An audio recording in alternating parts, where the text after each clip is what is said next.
మూడాలుండపాటికే సప్పుడు ఇనబడతలేదు గాని లేకుంటేనా ఏ మండపం కాడ చూసినా సన్నాయి మేళంతోని మోత మోగుతుండేది. ఫిబ్రవరి దాకా లగ్గాలు లేవు మరి. ఇక దేవుళ్ళ ఊరేగింపులు పూజల కాడ మాత్రం దినం ఆ సప్పుడు ఉండాల్సిందే. పెండ్లిల సీజన్ గింత ఇరాం లేకుండా మండపాలు సుడుతూనే ఉంటారు మంగళ వాయిద్యాలు వాయించేటోళ్ళు. ముచ్చడేందా చెప్పు, ఇవన్నీ మాకు కూడా ఎరకగాని అంటురులే.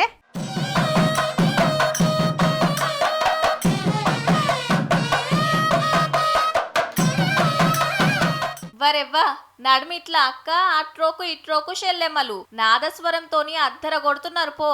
హాగో డోలు కొట్టేటోళ్ళు సుతా అమ్మాయిలే. ఓష్ని బుడ్డోళ్ళు పెద్దోళ్ళు అందరు ఇదే కథ. వాళ్ళు వాయిస్తుంటే ఈ అన్న ముద్దుగా తాళం వేస్తున్నాడు. పక్క మన తాన్నైతే కాదనుకుంటుండొచ్చురు, కానీ హైదరాబాద్ కుక్కట్పల్లిలనే వీళ్ళు నాదస్వరం పలికిస్తున్నది. లెక్కకైతే సన్నాయి డోలు కొట్టుడు చాలా గొట్టుంటాయి.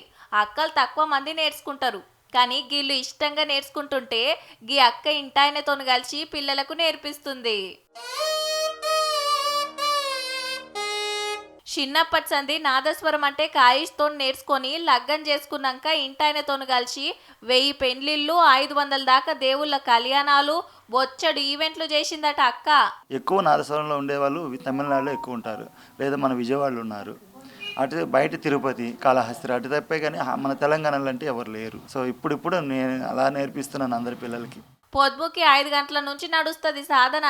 నేర్చుకున్న కాంచెల్లి మంచిగా అనిపిస్తుంది అంటుండ్రు షెల్లెమ్మలు.